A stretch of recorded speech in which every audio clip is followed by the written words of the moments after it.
ବାସ୍ କିଛି ଦିନ ପରେ ନିରବିଯିବ ବାହନ ଗାଁର ସେ ବୁକୁ ଫଟା ଆର୍ତ୍ତଚିତ୍କାର। ବାସ୍ କିଛି ଦିନ ପରେ ନିରବିଯିବ ବାହନ ଗାଁର ସେ ବୁକୁ ଫଟା ଆର୍ତ୍ତଚିତ୍କାର। ଲୋକେ ସବୁ ଭୁଲିଯିବେ ଆଜିର ଏ ଦୃଶ୍ୟ ବିକଟାଳ। ପୁଣି ଛୁକ୍ ଛୁକ୍ ହୋଇ ଚାଲିବ ସେଇ ଲୁହା ଧାରଣାରେ କରମଣ୍ଡଳ।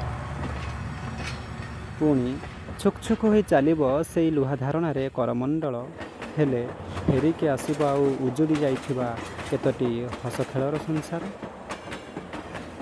କିଏ କହେ ବଞ୍ଚି ଯାଇଥାନ୍ତେ ନ ଯାଇଥିଲେ ଗ୍ରୀଷ୍ମ ଅବକାଶ। କିଏ କହେ ବଞ୍ଚି ଯାଇଥାନ୍ତେ ନ ଯାଇଥିଲେ ଗ୍ରୀଷ୍ମ ଅବକାଶେ। କିଏ କହେ ହଜିଗଲା ଜହ୍ନମୋର ତାରାଭରା ଆକାଶ। କିଏ କହେ କି ଦୋଷର ଭୋଗିଲୁ ଏ ଦାରୁଣ କଷଣ। ଆଉ କିଏ କହେ ଠାକୁର ହେ ମୋ ପାଇଁକି ହୋଇଲ ପାଷାଣ। ରକ୍ତ ବର୍ଷାରେ ଭିଜିଛନ୍ତି କେତେ କେତେ ଜୀବନ୍ତ ଓ ମୃତ ଶରୀର। ରକ୍ତ ବର୍ଷାରେ ଭିଜିଛନ୍ତି କେତେ କେତେ ଜୀବନ୍ତ ଓ ମୃତ ଶରୀର। ଆଉ କିଛି ମୃତ୍ୟୁକୁ ଅତି ନିକଟରୁ ଦେଖି ହୋଇଯାଇଛନ୍ତି ନିସ୍ତେଜ ନିର୍ବାକ। କେଉଁଠି ପୁଅ ବାପାର କଟା ମୁଣ୍ଡକୁ କୋଳରେ ଧରି ଗୁମୁରି କାନ୍ଦେ ତ। ଆଉ କେଉଁଠି ବାପା କୁଢ଼ କୁଢ଼ ଅଚିହ୍ନା ଶବ ମୁହଁରୁ ରକ୍ତ ଭିଜା କପଡ଼ା ଟେକି ପୁଅକୁ ଚିହ୍ନିବାର କରେ ଅଦମ୍ୟ ପ୍ରୟାସ।